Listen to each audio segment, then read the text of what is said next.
एक दफा का जिक्र है। एक मुल्क का बादशाह था जो बहुत ही ईमानदार, बहादुर और रहमदिल इंसान था।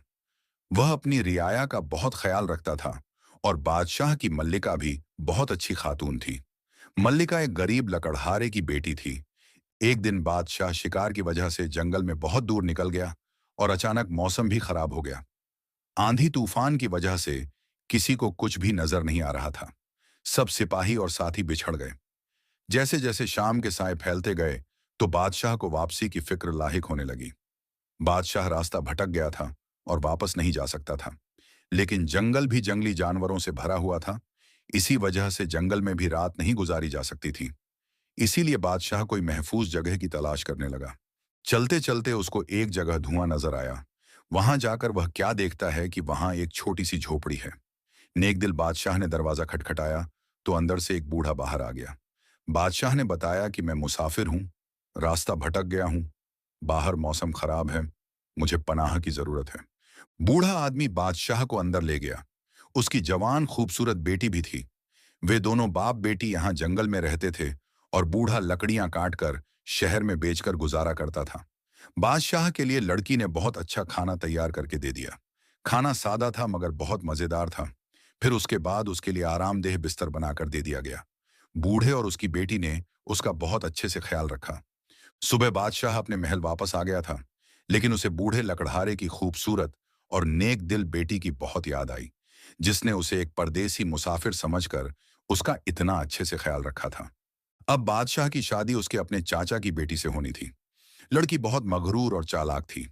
बादशाह ने शादी से इनकार कर दिया और फरमाया कि वह जंगल में मौजूद लकड़हारे की बेटी से शादी करेगा। इस तरह से बादशाह की शादी लकड़हारे की उस बेटी से हो गई। बादशाह की चाची को इस बात का बहुत रंज हुआ। वह मौके की तलाश में रहने लगी। बादशाह के यहाँ पहली बेटी हुई और अगले साल फिर बेटी हुई। दबे छुपे लफ्जों में बादशाह के चाचा ने कहा कि हुकूमत लड़का ही संभालता है, इसीलिए बादशाह को दूसरी शादी करनी चाहिए। लेकिन बादशाह नहीं माना। जब चचेरी बहन की शादी के सारे रास्ते बंद हो गए तो आहिस्ता आहिस्ता वजीर को अपने साथ मिला लिया और वजीर को शादी का लालच देकर मल्लिका के कमरे में सांप छुड़वा दिया। सांप के डसने से मल्लिका मर गई। बच्चियां जो छोटी थीं, बादशाह ने फिर भी शादी नहीं की। जब चचेरी बहन ने अपनी दाल गलती हुई न देखी तो एक दिन चुपके से वजीर के साथ मिलकर बादशाह को भी जहर दे दिया और इस तरह से इक्तदार खुद संभाल लिया। बादशाह की पुरानी नौकरानी यह सब देख रही थी। उसे अंदाजा हो गया था कि वह जल्द ही शहजादियों को भी मरवा देगी। इसी वजह से नौकरानी दोनों बच्चियों को लेकर रात के सन्नाटे में कहीं दूर चली गई। यूं एक नेकदिल हुक्मरान की रियाया को एक जालिम और मगरूर हुक्मरान मिल गया। वक्त गुजरता रहा। अब दोनों लड़कियां जवान हो चुकी थीं। उसी दौरान वह बूढ़ी नौकरानी बहुत सख्त बीमार हो गई और मरने के करीब हो गई। उसने अपनी बच्चियों को अपने पास बुलाकर बताया कि वे दरहकीकत शहजादियां हैं और उनके माँ बाप के साथ क्या हुआ है। नौकरानी के मरने के बाद दोनों लड़कियां अकेली हो गईं। वे अपने माँ बाप को याद कर करके रोती थीं, लेकिन कुछ भी नहीं कर सकती थीं। यूं ही दिन गुजरने लगे। एक दिन शहजादा जंगल में शिकार खेलने आया। उसका वजीर भी उसके साथ था। शिकार से वापसी के दौरान जिस इलाके से गुजरे तो वहां कई मकान थे। उन मकानों में से एक मकान से औरतों के बोलने की आवाज आई। बादशाह बातें सुनने के लिए ठहर गया। दरवाजे से झांक कर देखा तो तीन औरतें चरखा काती रही थीं। उनमें से बड़ी बोली, अगर मेरा बस चले तो मैं नानबाई से ब्याह कर लूं और मशक्कत की जिंदगी पालूं। मझली बहन बोली, मैं बादशाह के बावर्ची से निकाह कर लूं ताकि उम्दा खाना रोज खाने को मिले। छोटी बहन ने कहा, जब तुम भी ख्याली पुलाव बना रही हो तो मैं भी बादशाह से ब्याह क्यों ना कर लूं और सारा मुल्क मुझे मल्लिका कहे। उसके बाद फिर वे सब हंस पड़ी। बादशाह ने वजीर को कहा, देखो, इस घर को पहचान लो। सुबह इन तीनों औरतों को दरबार में हाजिर करना। इसके बाद बादशाह महल वापस चला गया। दूसरे रोज वे तीनों बहनें दरबार में पेश की गईं और बादशाह ने रात का किस्सा पूछा। वे डर गईं, लेकिन बादशाह ने कहा, देखो, खौफ की कोई जरूरत नहीं है। जो भी बात थी बयान करो। मजबूरन तीनों बहनों ने रात वाली बात बादशाह के सामने दोहरा दी। बादशाह ने उसी वक्त बड़ी और मझली बहन की शादी नानबाई और बावर्ची से करवा दी और छोटी को अपनी मल्लिका बना लिया। चंद रोज के बाद दोनों बड़ी बहनें छोटी बहन से हसद करने लगीं और सोचने लगीं कि इसे किसी तरह से बादशाह की नजरों में जलील करना चाहिए। अल्लाह की कुदरत से उस जमाने में मल्लिका को आसार ए हमल जाहिर होने लगे। दोनों बहनें उसको मुबारकबाद पेश करने आईं। छोटी बहन जो उनके फरेब से नावाकिफ थी, बड़ी मोहब्बत से पेश आई और बातों बातों में विलादत के करीब उन दोनों बहनों को लाने का वादा किया। वे राजी हो गईं और उन्होंने पुख्ता इरादा किया कि जब उनके यहाँ बच्चा होगा तो वे उसको अलग करके बिल्ली का बच्चा उसकी गोद में डाल देंगी और मशहूर कर देंगी कि बिल्ली का बच्चा पैदा हुआ है। इस तरह उसे बादशाह कत्ल करवा देगा या घर से निकाल देगा।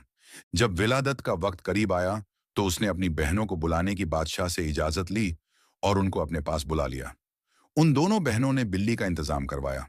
मल्लिका के यहाँ एक इंतहाई खूबसूरत लड़का पैदा हुआ। हासिद बहनों ने बच्चे को टोकरी में बंद करके उसे नहर में बहा दिया और मल्लिका की गोद में बिल्ली का बच्चा रख दिया। जैसा कि पहले से तय था, सारे महल में मशहूर करवा दिया कि बिल्ली का बच्चा पैदा हुआ है। बादशाह को यह सुनकर बहुत गुस्सा आया। उसने मल्लिका को कत्ल करवाना चाहा, लेकिन दाना वजीर ने रोका। बादशाह, सब्र कीजिए, मुझे इसमें कोई राज मालूम होता है, और फिर मल्लिका का इसमें क्या कसूर है? जो कुछ कुदरत ने उसके पेट में बना दिया है वही पैदा हुआ होगा। टोकरी जो नहर में बहती चली जा रही थी, बादशाह के माली की नजर उस पर पड़ी। उसने निकाल कर देखा तो उसमें एक बच्चा था। माली की कोई औलाद नहीं थी। वह खुशी खुशी अपने घर आया और वह बच्चा उसने बीवी के हवाले किया। माली की बीवी ने अपने बच्चे की तरह उसे पालना शुरू कर दिया और माली ने इसका जिक्र किसी से नहीं किया। मुमकिन है कि कोई शाही राज हो। बच्चा पलता रहा, यहां तक कि 1 साल का हो गया। दूसरे साल मल्लिका के यहाँ फिर बच्चा पैदा हुआ। बदनसीब मल्लिका ने अपनी बहनों को इस मर्तबा भी बुलवाया। उन्होंने मुर्दा कुत्ते का बच्चा उसकी गोद में डालकर मशहूर कर दिया कि मल्लिका ने मरे हुए कुत्ते के बच्चे को जन्म दिया है, और इंसानी बच्चे को टोकरी में डालकर नहर में बहा दिया। इत्तेफाकन माली की नजर उस पर भी पड़ी और उसकी भी परवरिश करने लगा। तीसरे साल मल्लिका के यहाँ लड़की हुई, लेकिन हासिद बहनों ने उसे भी मुर्दा चूहिया मशहूर कर दिया और लड़की को भी बहा दिया। वह लड़की भी माली के हाथ में लग गई।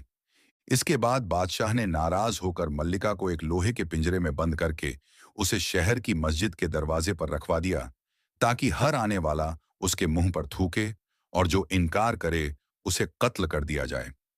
लोग मजबूरन थूकते और बादशाह के जुल्म को बुरा समझते। तीनों बच्चे माली के यहाँ परवरिश पाते रहे और उस माली ने तालीम और तरबियत भी शहजादे की तरह करवाई। लड़की भी पढ़ती रही। बड़े लड़के का नाम माली ने भामन रखा, छोटे लड़के का नाम परवेज और लड़की का नाम परिजात रखा।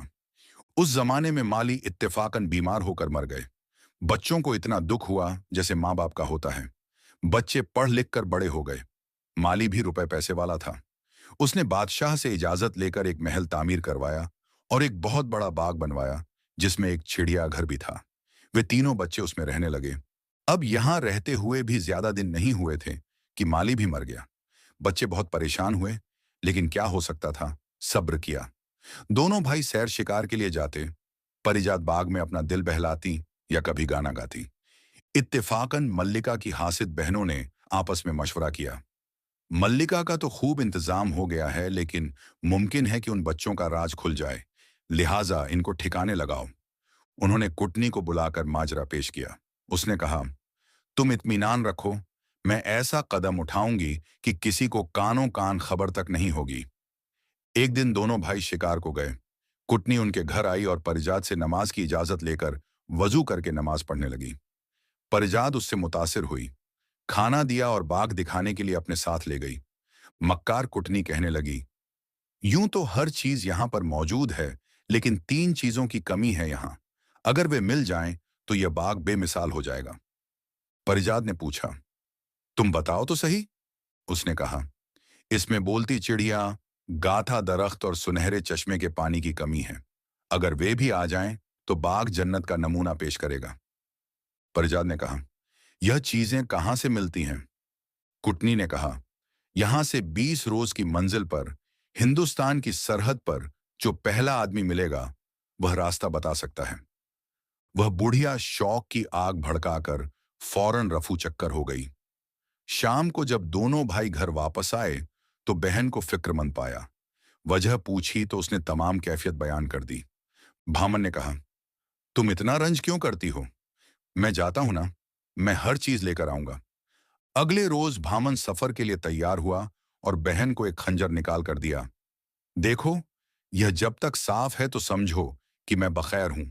अगर यह मैला हो गया तो समझ जाना कि मैं मुसीबत में हूं, और अगर खून आलूदा हो जाए तो समझ जाना कि मैं इस दुनिया में नहीं रहा। इसी तरह वह भाई बहन से रुखसत होकर उसी रास्ते पर चला गया जो कुटनी ने बताया था। 21वें रोज सरहद हिंदुस्तान पर उसे एक कुटिया नजर आई। सीधे वहां पहुंचा तो एक फकीर बैठा हुआ दिखाई दिया। उसका चेहरा बालों से छिपा हुआ था। भामन ने जेब से कैंची निकालकर फकीर के बाल काटे और फिर अदब से सलाम किया। फकीर बहुत खुश हुआ और कहने लगा, यहां कैसे आना हुआ? भामन ने अपना किस्सा बताया। फकीर ने सर हिलाकर कहा, बेटा, मुझे रास्ता तो मालूम है, लेकिन वहां खतरा बहुत ज्यादा है। क्योंकि तुमने मेरी बहुत खिदमत की है, मैं तुम्हें इस काम से मना करता हूं। भामन ने इसरार किया तो फकीर ने अपने पास से एक गेंद निकाली और कहा, इसे जमीन पर डाल दो और खुद इसके पीछे रवाना हो जाना। जहां यह गेंद रुक जाए, तुम भी घोड़े से उतर जाना। सामने एक पहाड़ होगा, उस पर चढ़ जाना।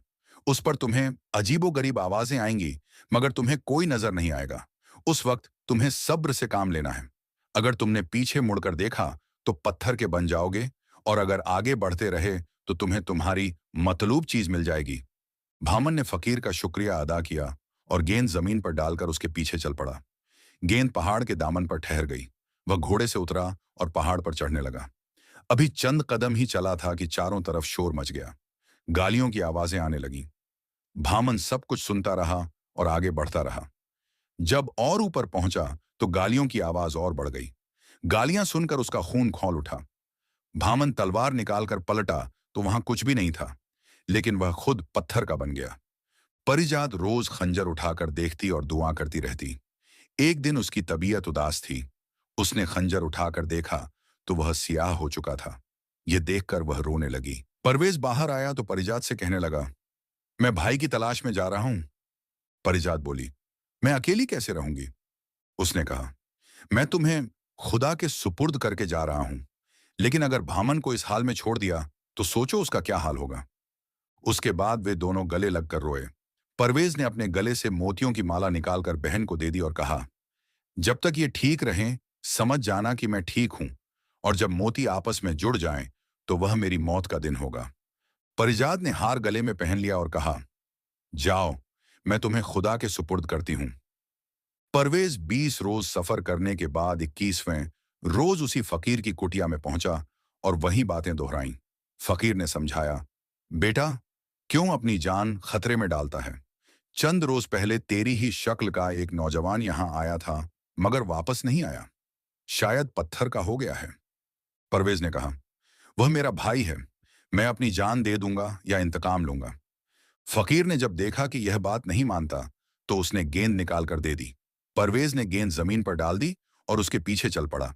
उसके साथ भी वही कुछ हुआ और वह भी पत्थर का हो गया। जिस वक्त वह पत्थर का हुआ, परिजात के गले में मौजूद मोतियों की माला आपस में जुड़ गई। परिजात समझ गई कि दूसरे भाई परवेज पर भी कोई मुसीबत आ पहुंची है। परिजात तमाम दिन भाइयों को याद करती रही और दूसरे दिन मर्दाना लिबास पहनकर घोड़े पर सवार हुई और अल्लाह का नाम लेकर चल पड़ी। 20 रोज की मुसाफत के बाद 21वें रोज उसी फकीर की झोपड़ी में पहुंच गई और वहीं सवाल किया। फकीर ने कहा, बेटी, मुझे मालूम है कि तुम लड़की हो, फिर भी इतना बड़ा इरादा क्यों? उसने कहा, आखिर मेरे दोनों भाई यहां आकर वापस नहीं लौटे हैं। मैं या तो उनका बदला लूंगी या यहीं पर खत्म हो जाऊंगी। उसे भी फकीर ने समझाया और एक गेंद दी। उसके पीछे चल पड़ी। परिजात ने फकीर से गेंद लेकर सलाम पेश किया और फिर अपने कानों में रुई इस तरह से डाल दी कि कान बिल्कुल बंद हो गए। यह देखकर फकीर मुस्कुराया और बोला, लगता है कि तुम जरूर कामयाब हो जाओगी। यह तरकीब आज तक किसी के दिमाग में नहीं आई। जाओ, खुदा तुम्हारी मदद करे।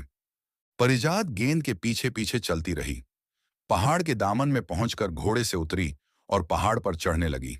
हर तरफ से आवाज बुलंद हुई, मगर परिजात के कान में रुई थी, इसलिए कुछ भी सुनाई नहीं दिया। वह बेखतर पहाड़ की चोटी पर पहुंच गई। वहां एक चिड़िया का पिंजरा लटक रहा था। परिजात ने अपने कानों से रुई निकालकर सुना कि चिड़िया शोर मचा रही है। इसे पकड़ लो, ये चोर है। परिजात ने उसका पिंजरा उतार लिया और चिड़िया खामोश हो गई। कुछ देर के बाद बोली, अब मैं आपकी गुलाम हूं। परिजात ने कहा, गाने वाला दरख्त कहाँ है? चिड़िया ने उसे पता बताया और कहा, इसकी एक शाख तोड़ लो, वह काफी है। परिजात ने शाख तोड़ दी, फिर सामने के चश्मे से वहीं रखे हुए घड़े को चांदी के पानी से भर दिया। इसके बाद परिजात ने चिड़िया से पूछा, मेरे भाई जो पत्थर के हो गए हैं, किस तरफ होंगे? चिड़िया बोली, फलां तरफ मौजूद होंगे, उन्हें वहां तलाश करो और उसी चश्मे का पानी उन पर डाल दो, फिर खुदा की कुदरत देखो। परिजात ने भाइयों को ढूंढा और उन पर चश्मे का पानी छिड़का। वे उसी वक्त अपनी असल हालत में आ गए और बहन से मिलकर बहुत खुश हुए।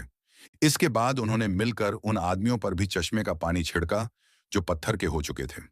पानी पड़ते ही सब लोग अल्लाह के हुक्म से असली हालत में वापस आ गए और परिजात का बेहद शुक्रिया अदा किया। उसके बाद पहाड़ से नीचे उतरे तो देखा कि घोड़े खड़े हैं। सबने अपने अपने घोड़े पहचान लिए और उन पर सवार होकर अपने अपने रास्ते पर चल दिए। वहां पहुंचकर देखा कि न तो फकीर था और न ही कोई कुटिया। परिजात ने कहा, यह फकीर उसी तिलिस्म का हिस्सा था। तिलिस्म के खत्म होने के बाद वह फकीर भी गायब हो गया। घर पर आकर उसने वह शाख एक मौजूद जगह पर लगाई और एक उम्दा हौज में फव्वारा तैयार करके उसमें चश्मे का पानी डाला। जब अगले दिन देखा तो शाख की जगह एक दरख्त खड़ा था। फव्वारा जोर से चल रहा था, चिड़िया का पिंजरा लटक रहा था और सारे शहर में इन चीजों की शोहरत हो गई। एक रोज भामन और परवेज शिकार से वापस आ रहे थे तो रास्ते में बादशाह की सवारी मिल गई। उन्होंने कोशिश की कि बचकर निकल जाएं, लेकिन सामना हो गया। मजबूरन खड़े हो गए और जब बादशाह करीब से गुजरा तो वे झुककर सलाम करने लगे। बादशाह ने पूछा, तुम कौन हो? उन्होंने अर्ज किया, हम माली के लड़के हैं और फलां जगह हुजूर की इजाजत से महल तामीर करवाया था, उसी महल में रहते हैं। बादशाह के दिल में उनके लिए मोहब्बत बढ़ रही थी। बात को बढ़ाने के लिए पूछा, कहां से आ रहे हो? जवाब दिया, शिकार करने गए थे। बादशाह ने पूछा, बगैर इजाजत क्यों शिकार को गए? जवाब मिला, आइंदा नहीं जाएंगे। बादशाह ने मुस्कुराकर कहा, आओ मेरे साथ, मैं भी देखता हूं कि शिकार कैसे खेलते हो। दोनों भाई साथ हो गए और जंगल में जाकर कहीं से शेर मारकर लाए और बादशाह के सामने पेश कर दिया। बादशाह उनसे इतना मुतासिर हुआ कि कहने लगा, तुम मेरे साथ शाही महल चलो और खाना खाकर चले जाना। दोनों भाइयों ने अर्ज किया, हुजूर, खाना खाने में हमें कोई मसला नहीं है, लेकिन हमारी एक छोटी बहन है और हमने आपस में कसम खाई है कि आपस के मशवरे के बगैर कुछ नहीं करेंगे। आज हम उससे पूछ लेते हैं और कल आपकी खिदमत में हाजिर हो जाएंगे। बादशाह ने इजाजत दे दी। दोनों भाई घर आए, लेकिन दावत का जिक्र परिजात से करना भूल गए। सुबह बादशाह के साथ शिकार में मुलाकात हुई। दोनों इसी तरह लगातार 3 दिन तक भूलते रहे। चौथे दिन बादशाह ने दोनों को एक गांठ दी और कहा, इसे अपनी कमर पर बांध लो और जब कपड़े बदलो तो तुम्हें याद आ जाएगा। रात को जब वे लेटने लगे तो वह गांठ कपड़ों से गिरी और उन्हें बादशाह से किया गया वादा याद आ गया। दोनों परिजात के पास गए। परिजात कहने लगी, जरा रुको, मैं अपनी चिड़िया से पूछकर बताती हूं। चिड़िया से पूछा, क्या मेरे भाइयों को दावत में जाना चाहिए? चिड़िया ने हाँ कहा। परिजात भाइयों के पास आई और कहा, बादशाह की दावत मंजूर कर लो और अगले रोज के लिए बादशाह को दावत दो, मैं इसका इंतजाम कर लूंगी। दूसरे रोज भामन और परवेज महल में दाखिल हुए।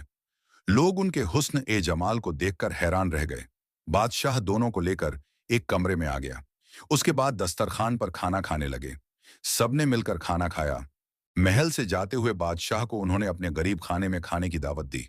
बादशाह ने जवाब दिया, बच्चों, मैं तुम्हारे यहां जरूर चलूंगा। दोनों भाइयों ने घर जाकर सारा किस्सा अपनी बहन को सुनाया।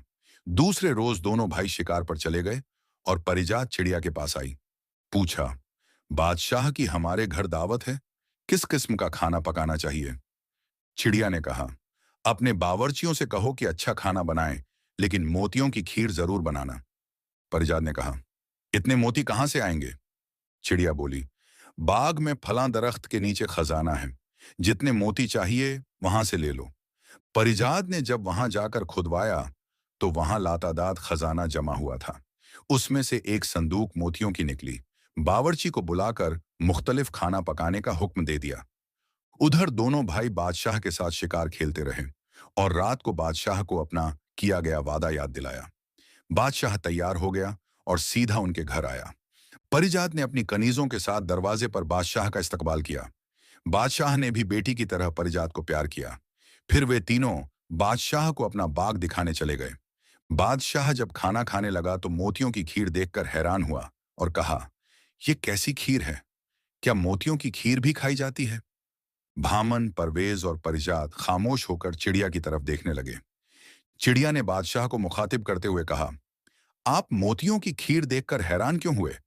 लेकिन मैं आपसे पूछती हूं कि जब आपके साथियों ने कहा कि मल्लिका के यहां बिल्ली, कुत्ते और चूहे पैदा हुए हैं, उस वक्त आपने नहीं सोचा कि इंसान के यहां जानवर कैसे पैदा हो सकते हैं?